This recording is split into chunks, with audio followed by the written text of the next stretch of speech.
Hello everyone and welcome to the 7th and likely the last video on this series on quantum computational complexity. Now I have pre-written some notes because I realized that writing them out as I talk is highly inefficient because my writing speed is a lot slower than my talking speed. So hopefully by pre-writing them out first, it leads to a smoother video. So in this 7th and likely to be the final part, we will be talking about quantum algorithms and the black box model. Now recall that all quantum operations must be representable as unitary matrices. The same is true for implementing functions on quantum computers. So because they are reversible, unitary matrices are invertible, so all quantum computations are in fact reversible. We will not be concerned about the exact implementations of the functions. We will use something called the black box model for functions, i.e. we will assume that the function is already implemented for us. Maybe the function could be querying a database or maybe something else, and we wish to find out certain properties about the function.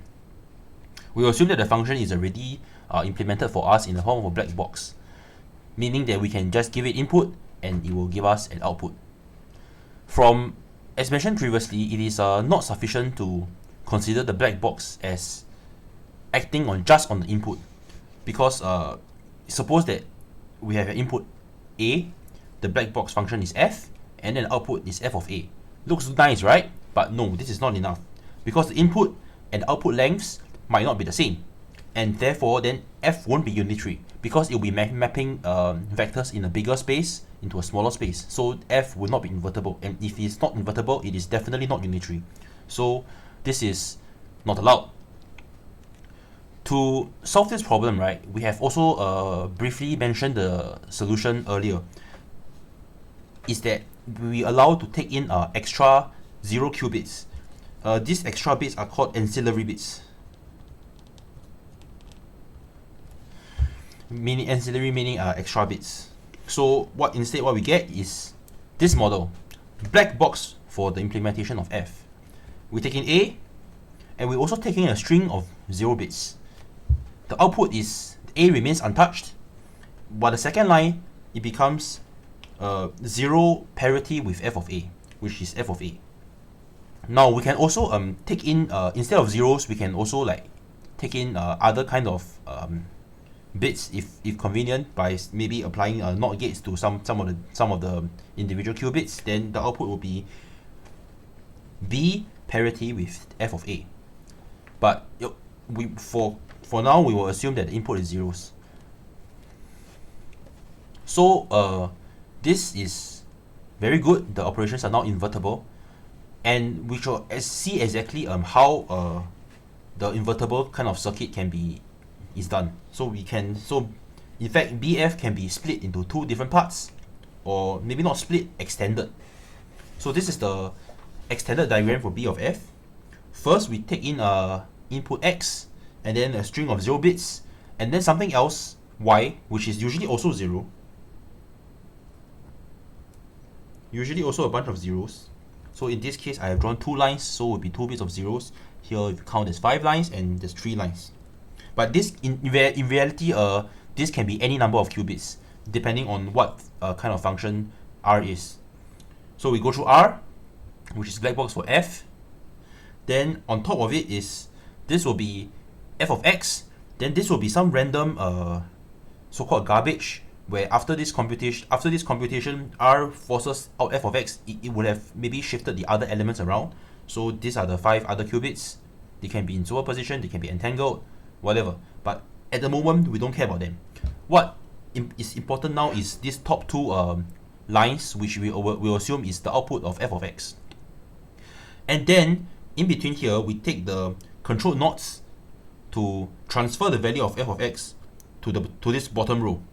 So if y was 0, then this will be f of x will now be here onwards, right? If y was not 0, then it will be y parity of f of x. Now we know that all quantum computations are invertible. So if we have circuit R, we can also construct circuit R inverse. So R inverse will be whatever is here, you invert it, it will give you back whatever you put in. So you will come back with X, bunch of 0 bits, and Y, parity with L of X, which is Y is, again, if Y is 0, this will come out to be F of X itself. So now, going from this model, we usually ignore the bunch of extra zeros that's needed, because it will just clutter up our diagram, and we don't want to do that.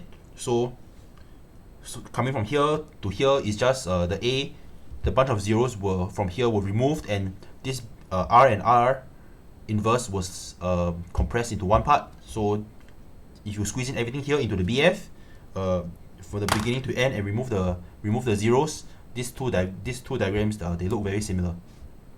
So now we will be using this idea to solve a very simple problem.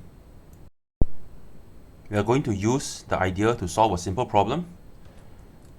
So the problem is, suppose we are given a function f of 0 to 1, 0, 1 to 0, 1.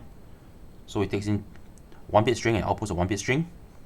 And think of the function as a black box. We cannot inspect the exact specification of f to see how it is implemented. We are only given information about its input, and takes in an input and gives out some output. There are 4 possibilities for f.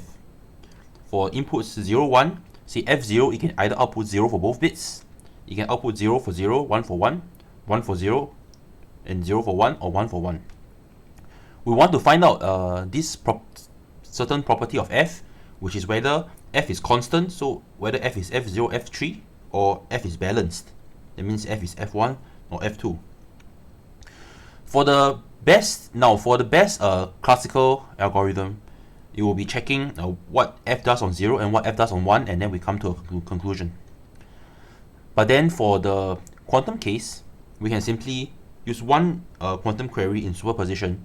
This is necessary and sufficient. So now we shall explore what this quantum algorithm is. The circuit diagram of the algorithm will be as follows. This is known as the Dusch algorithm, by the way. It will take in a 0-bit qubit and a 1 qubit, apply the Hadamard gates, then apply the black box BF. The second qubit, it says trash here, but as we have explained earlier, trash is not really trashed. It can be reprocessed and returned back to its original state.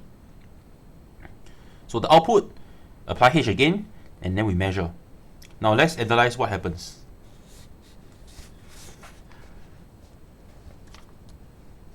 And we claim that the interpretation is the output of the measurement is a single qubit. If the measurement measures to 0, it means that the function was constant, and if it measures to 1, it means that the function was balanced. We can analyze for the algorithm analysis, we can analyze the 4 cases simultaneously. The initial state is 0, 1. After the Hadamard gates applied, it becomes this. So it sends 0. This is the image of 0 under Hadamard, 1 under Hadamard. So we product together. Then we can expand it to take account for what is the first qubit after the thing and the second qubit after the thing. Notice that the second qubit doesn't change from here. So we are going to throw this into the trash later. Okay. Perform the BF operation, transform this state to 0 plus f of 0, 1 minus f of 1, 1 to 0 f of 1, 1 minus f of 1, and take the subtraction, and it becomes this state. Here in this line, we use the fact that 0 parity with any bit A minus 1 parity with any bit A is minus 1 to the A times 0 and minus 1, 0 minus 1 in superposition for any A in 0 to 1.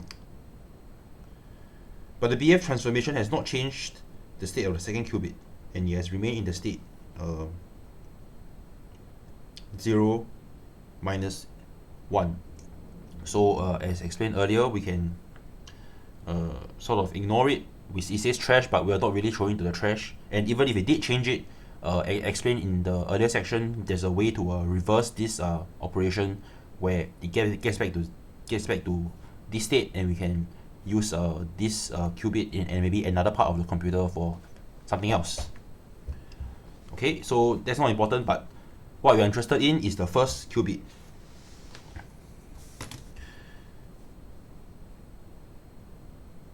This phenomenon of like not affecting the second qubit is called phase kickbacks, and is common feature in many quantum algorithms. It says throwing to the trash, but it's not really in the trash. The first qubit is now in this state, 1 over root 2, which I don't want to really keep saying it, so factorize it out. Minus 1 to f of 0 and minus 1 to f of 1, 0 and 1. Which we can rewrite this like this. 0 plus minus 1 to the f0 parity of f of 1. And the first Hadamard transform, and then the Hadamard transform will take it into something like this, where we realize that Hadamard of something in superposition like this gives back our A, which A was the exponent. And if we want to verify this, we can substitute in A equals to 0 and A equals to 1 separately, and you will agree with this. So this measurement results in the value of f of 0 parity with f of 1 with certainty. And the value is 0 if f was constant, and it was 1 if f is balanced. Meaning that, you see, if it's constant, then f of 0 equals to f of 1, and 0 parity 0 and 1 parity 1 is the same thing. But if they're different, one of them is 0, one of them is 1, and the parity will be 1. So which is exactly what we expected.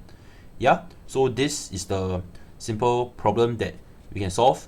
First, we can reduce by it shows that there are problems where we can reduce by a constant factor. So this is quantum computation does in fact help achieve speedups. Now finally, I want to talk about another like possible way but not very complete way of thinking about quantum computation, which is I want to talk about this relation BQP is contained in exponential time. Now first the intuition, I will not go into the proof for this, but I want to talk a bit about the intuition for this, which is that we examine what the Hadamard gate does, right? The Hadamard gate sends 0 to 0 plus 1 times some constant, which in this case it was 1 over square root 2. So if we applied Hadamard tensor n times to n qubits, this will give us the constant will now be, I believe it's 1 over square root 2 to the n, so it's 1 over 2 to the n over 2 times, it sends 0 to, it will be 0, 1,